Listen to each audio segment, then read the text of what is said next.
This one was very interesting. When it was finished, it was decided to make some outcomes of it. So there were, for instance, cultural observatories that were created after this research. There are something like 15 now in Europe, and that's can be useful. If they are not linked to a ministry, it's useful, because otherwise the minister decide what you have to say. And also, they saw a huge gap in training. There were lots of training in East and Western Europe, but very little training first on the regional level and second on the cultural cooperation level. When this was shown, it was in Barcelona in the end of 90s, we proposed immediately to make a kind of nomadic training program. So the idea was to say, well, instead of being a new training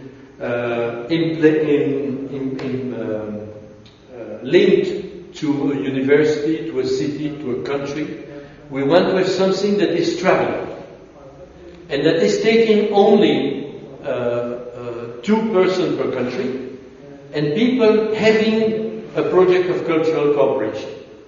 So we decided like that. It was not planned before. It was when, during this debate, that we came to the point that we thought that it was the real condition. We decided that we don't care about the studies the people did before. We care about the project they have. We care about the passion they have for culture, for arts, and for collaboration. We select them like that, and we organize, the Fondation Inter, we organize every year 2 sessions, residential sessions, in various countries. Last year, they went 10 days in Croatia and 10 days in France, in Rennes and Nantes. In Croatia, I was beaten by the local mafia because they signed a contract with 30,000 euro, and finally the mafia got the 30,000 euro, and I got nothing. But we continued. We did it. We went to other cities. We did it in a maybe less luxurious way. We traveled more. We killed more the people. But tiring the people is a good tool for training. Because when you're extremely tired, and when you dance, and when you drink, and when you work, you lower your defense system. And when you lower your defense system, you are more easily destabilized. And when you are more easily destabilized, you cooperate better.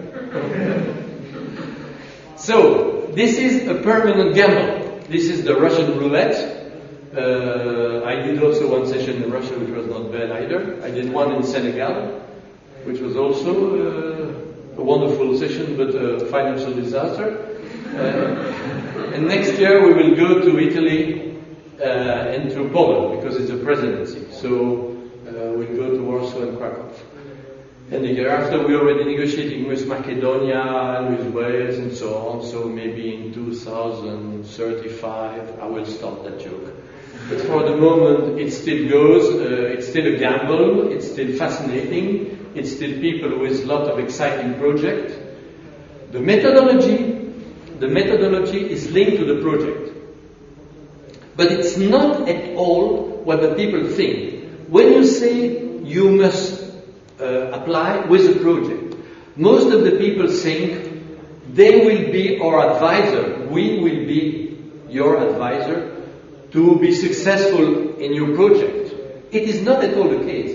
In fact, we don't care about your project. We want you to have a very interesting project, a real collaboration project, but we don't care about it because we are not Mother Teresa. We are not helping you in any way. We are pushing you to be able to discover what you really want to do. We are pushing you to take risks, to go beyond your limit.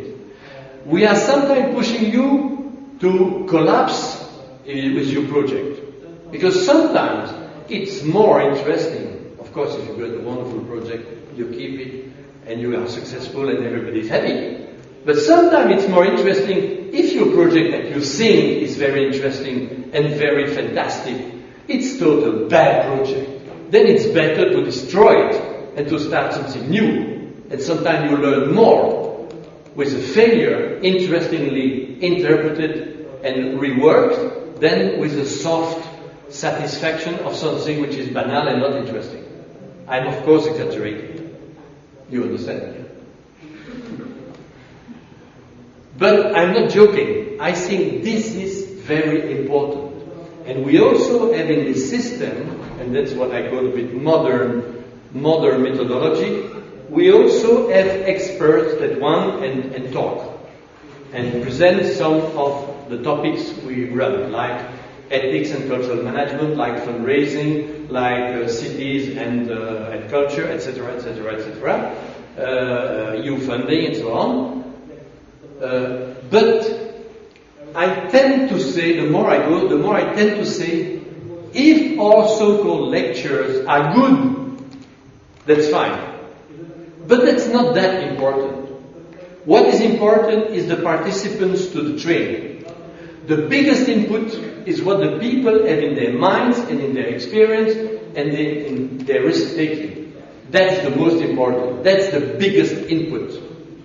And very often, the traditional system of top-down system, where you have the one who knows and all the other sheep knowing nothing and supposed to integrate what the master is saying, is a total castration system.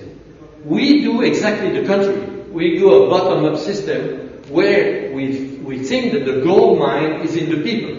We select the people, we are very tough about selecting, but when we select, we want to be sure that they succeed, that they finish, and they succeed.